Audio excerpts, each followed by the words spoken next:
तो महाराष्ट्र और झारखंड समेत 5 राज्यों की 15 सीटों पर सुबह से उपचुनाव जारी है। बता दें आपको 7 बजे वोटिंग शुरू हुई थी और 9 बजे तक की बात करें तो महाराष्ट्र में सुबह 9 बजे तक 6.61% वोटिंग दर्ज की गई, जबकि झारखंड में उससे ज्यादा 9 बजे तक 12.71% मतदान हुआ। झारखंड में लोगों में काफी उत्साह देखा जा रहा है मतदान को लेकर। यूपी उपचुनाव की बात करें तो कुंदरकी में सबसे ज्यादा वोटिंग दर्ज की गई, जहां पर 13.59% वोटिंग सुबह 9 बजे तक हुई। तो लगातार मतदान केंद्रों पर लोग पहुंच रहे हैं अपने मताधिकार का इस्तेमाल करने के लिए। महाराष्ट्र की 288 सीटों पर वोटिंग जारी है, जबकि झारखंड की बात करें तो झारखंड में दूसरे चरण का मतदान आज हो रहा है 38 सीटों पर। इसके अलावा 5 राज्यों की 15 सीटों पर उपचुनाव हो रहे हैं, जिसमें अकेले उत्तर प्रदेश की 9 सीटें शामिल हैं जिन पर उपचुनाव जारी हैं। महाराष्ट्र में सुबह 9 बजे तक 6% से ज्यादा, जबकि झारखंड की अगर हम बात करें तो झारखंड में 12% से ज्यादा और उत्तर प्रदेश की कुंदर की सीट पर 13% से ज्यादा वोटिंग दर्ज की गई। और ये राज्य को सबसे ज्यादा फॉरेन इन्वेस्टमेंट मिल रही है, इंडस्ट्रियल डेवलपमेंट अच्छी हो रही है। और सबसे इम्पोर्टेंट बात है कि महाराष्ट्र में खेती भी बहुत अच्छे तरीके से, एग्रीकल्चर एक्सपोर्ट भी बढ़ रहा है, तो देश के लिए एक रोल मॉडल है। और इसलिए महाराष्ट्र के विकास के लिए और यहाँ के गांव, गरीब मजदूर, किसान के कल्याण के लिए अच्छी सरकार और अच्छा नेतृत्व यही महाराष्ट्र के भविष्य को बदल सकता है। आज हमारा चुनाव यानी लोकतंत्र का उत्सव है और मुझे सभी जनता से अपील करनी है कि वो किसी भी हालत में वोटिंग करे और अपना जो अधिकार है, एक प्रकार से मूलभूत अधिकार है, उसका वहन करे और निश्चित रूप से लोकतंत्र को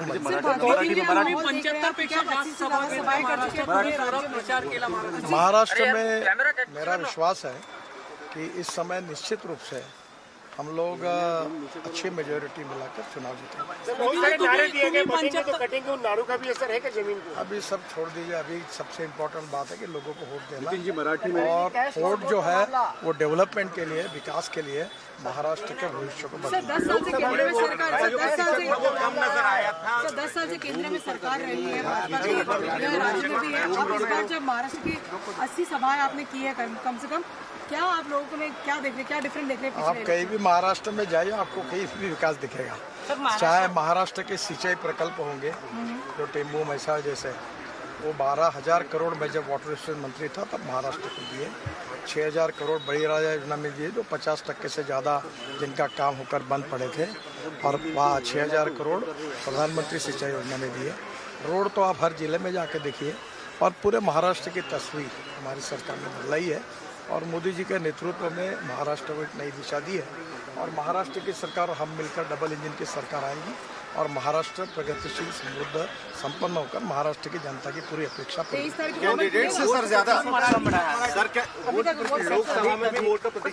इसलिए मैं सबको आह्वान करता हूं कि लोकतंत्र का ये उत्सव में आपका अधिकार है वोट करने का। आप बाहर आइए और वोट करिए, ज्यादा से ज्यादा वोटिंग प्रोसेस करिए। हाँ, मराठी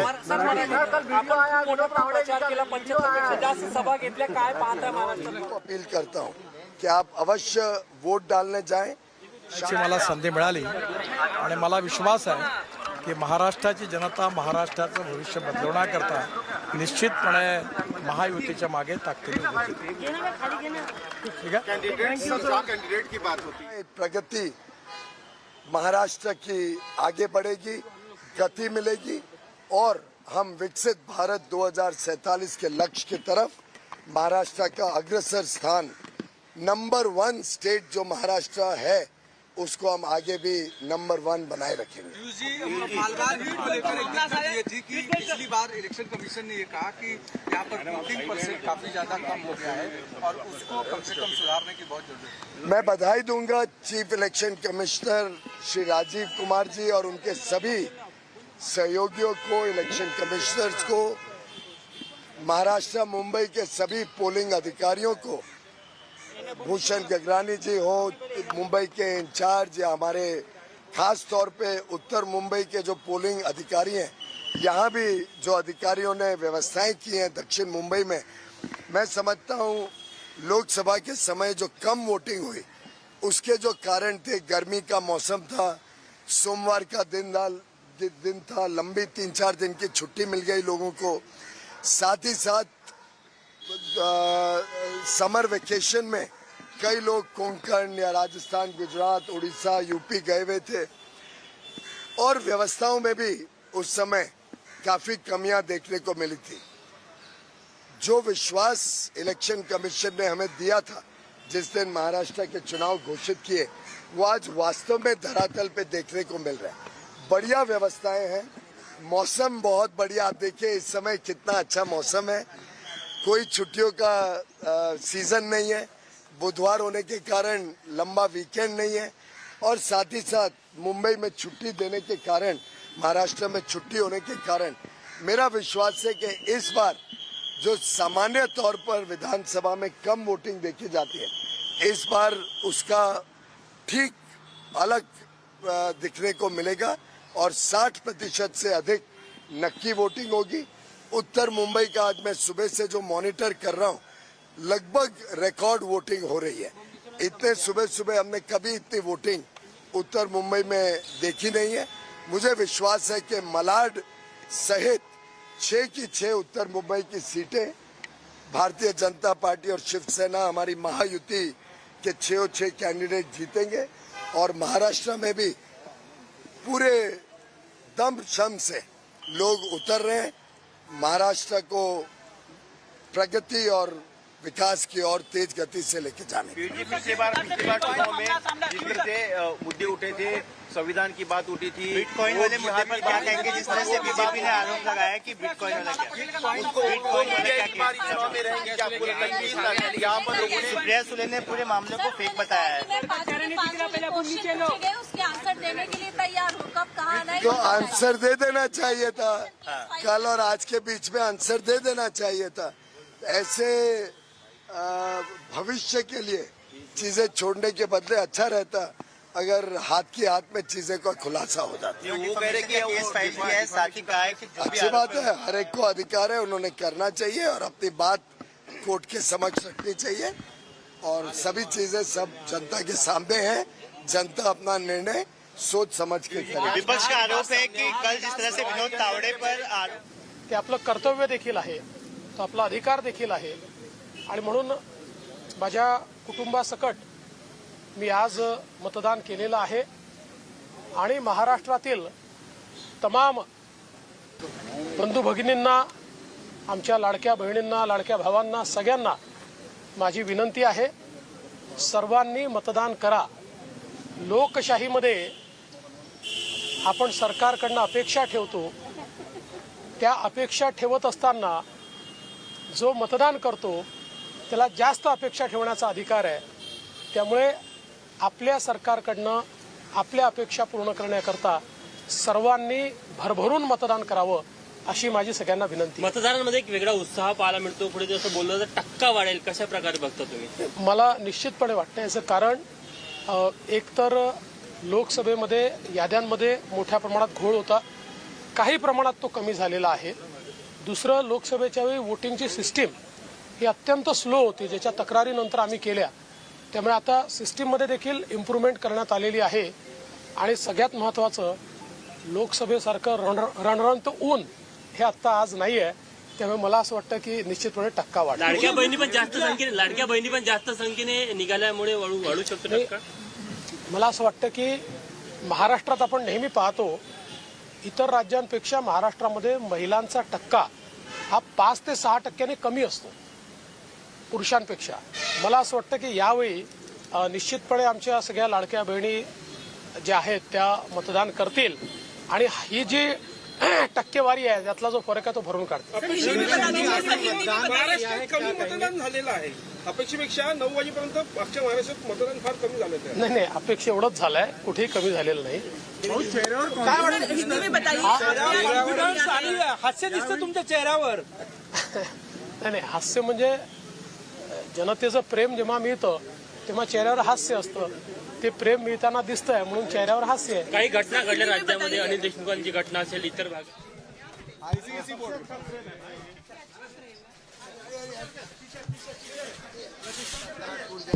निशिकांत जी आपने जी,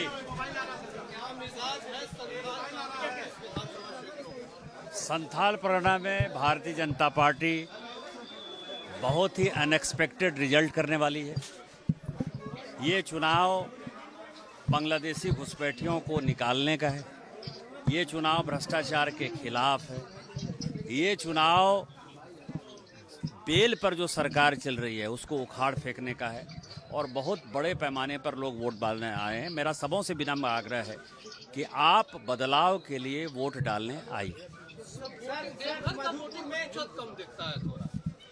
शहर में आपने देखा होगा पहले फेज में भी, रांची में भी सभी जगह जो है 76-80% पोल हुआ। रांची जैसे शहर में भी जो है केवल 51% पोल हुआ। शहर में ये एक ट्रेंड चल गया है और मैं शहर के लोगों से विनम्र प्रार्थना कर रहा हूँ कि आप जिस पार्टी को वोट देना चाहते हैं उस पार्टी को वोट देने कम से कम आइए, क्योंकि आप सबसे वोकल हैं। सरकार की सारी सुविधाएं हैं, आप ज़्यादा से ज़्यादा आप ही ले रहे हैं। आपको नाली चाहिए, आपको सड़क चाहिए, आपको बिजली चाहिए, आपको पानी चाहिए, सब सुविधा भारत सरकार, राज्य सरकार सब देती है।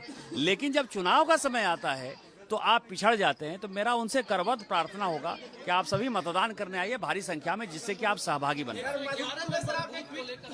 मधुपुर मामले पे ट्वीट भी किया है सर, अभी मैंने कंप्लेन किया था कि booth number 111, booth number 112 Udaipura का मधुपुर में पर्टिकुलर जो है एक कम्युनिटी को फायदा पहुंचाने के लिए बूथ लूटा जा रहा है। हफीजुल अंसारी के जो लोग हैं उन्होंने बूथ लूट लिया और उसका साथ प्रिजाइडिंग अफसर दे रहे हैं। आपकी जानकारी के लिए सभी बूथ पर जो है सीसीटीवी लगा हुआ है। मैंने भी अभी जो वोट दिया सब सीसीटीवी लगा हुआ है। सीसीटीवी में दिल्ली में बैठकर इलेक्शन कमीशन ने ये देखा कि मेरा जो कंप्लेन था वो सही है। वो मुसलमान प्रिजाइडिंग अफसर हफीजुल अंसारी के लिए पोल करवा रहा था, बोगस पोल करवा रहा था। 10 साल 12 साल के बच्चे पोल कर रहे थे और इस कारण से प्रिजाइडिंग अफसर को हटाया नहीं गया है, गिरफ्तार कर लिया गया है। तो मैं चुनाव आयोग का धन्यवाद देना चाहता हूं कि उसको गिरफ्तार कर लिया गया है और कहीं भी कोई अधिकारी यदि इस तरह से करते हुए नजर आएंगे तो अब सीधा वो सलाखों के पीछे होंगे। अन्नू जी, आपने वोट किया जी, क्या कहेंगे? शहर थोड़ा पिछड़ता है, हर बार पिछड़ जाता है। देखिए मैं शहर में हमेशा जब भी कैंपेन करते हैं हर बार यही बात बोलते हैं कि आप लोगों से बयार हमेशा शहर से गांव की तरफ बढ़ती है, तो आप लोग इस बात का एग्जाम्पल सेट करिए। वैसे हर मामले में शहर ही एग्जाम्पल देते हैं गांव को, पर हर चुनाव में गांव शहर के लिए एग्जाम्पल तय करते हैं। इस बार भी निवेदन है, अभी बहुत देर नहीं हुई है, अभी 10:30 ही हुआ है, बहुत लंबा समय है। आइए, बाहर आइए और वोट करिए। आप सोशली और पॉलिटिकली दोनों रूप से एक्टिव रहती हैं। संथाल का मिजाज इस बार क्या आपको दिख रहा है? भाजपा के प्रति इतनी बार वो छले गए हैं, ठगे गए हैं, इस बार उन्होंने मन बना लिया है कि मोदी जी के संरक्षण में ये प्रदेश आगे जाएगा। तो देखिए निशिकांत जी और निशिकांत जी का तो आप देख सकते हैं तमाम लोग मतदान केंद्रों पर पहुंच रहे हैं अपना वोट डालने के लिए। धीरज त्रिपाठी मेरे सहयोगी जानकारी के साथ जुड़ गए हैं। धीरज, लगातार करहल की सीट पर आपकी नजर है, लगातार आप नजर बनाए हुए, इस वक्त की क्या ताजा स्थिति वहां पर? देखिए, उत्तर प्रदेश की 9 विधानसभा सीटों पर मतदान शुरू हो चुका है। हम मैनपुरी की करहल विधानसभा सीट पर आपको यहां दिखाना चाहेंगे। सुबह से ही मतदाता आ रहे हैं और अपने मताधिकार का प्रयोग कर रहे हैं। तमाम सारे जो लोग हैं वो मतदान करने के लिए आ रहे हैं यहां पर। और यह करहल विधानसभा का जहां पर उपचुनाव हो रहा है, यह एक मॉडल बूथ बनाया गया है और यहाँ पर कुछ सीनियर सिटीजन है वो मतदान कर अभी निकले हुए। उनसे बात करके जानने की कोशिश करेंगे। आपका मतदान हो गया? हाँ। किस मुद्दे पर मतदान किया आपने? विकास के नाम पे। हाँ। क्या और क्या कुछ कहना चाहेंगे? और कुछ नहीं। आपके पैर में कुछ तकलीफ है, हम देख रहे थे कि आप आ रहे हैं, लेकिन जो जज्बा है मतदान का वो काफी दिख रहा है, क्या कहेंगे? जज्बा सही है। क्या तकलीफ क्या थी आपको? हम विकलांग हैं। विकलांग है, लेकिन मतदान को लेकर पूरा जज्बा है और सुबह से आए, लाइन पे लगे रहे और मतदान किया। दादा, आपका मतदान हो गया? क्या कहना चाहेंगे, क्या मुद्दे रहे? मुद्दे विकास के रहे। तो क्या करहल में क्या बदलाव दिखेगा इस बार? हो सकता है, कोई बड़ी बात नहीं। ये समाजवादी पार्टी का गढ़ माना जाता है। इस बार उनके तेज प्रताप यादव के फूफा अनुजेश प्रताप यहाँ से चुनाव लड़ रहे हैं। तो क्या आप लोगों को लगता है कि यहाँ पर बदलाव होने जा रहा है? आप लोग हो सकता है। पब्लिक है, कर सकती बदलाव। आपका भी मतदान हो गया, क्या कहना चाहेंगे? बेरोजगारी और महंगाई पे ज़्यादा है। बेरोजगारी, महंगाई और करहल में जो विकास हुआ है अखिलेश नहीं करवाया है। इनने आज तक एक ईंट नहीं लगवाई है। हम तो अखिलेश के पक्ष में रहे और रहेंगे हमेशा। यहाँ पर मिलीजुली प्रतिक्रिया आ रही है। कुछ लोग कह रहे हैं विकास के नाम पर हमने मतदान किया है, तो कुछ ऐसे भी लोग हैं यहाँ पर जिनका कहना है कि उन्होंने बेरोजगारी और महंगाई का। इस बीच एक बड़ी खबर आ रही है मीरापुर से, जहां पर हंगामा हुआ है उपचुनाव के बीच।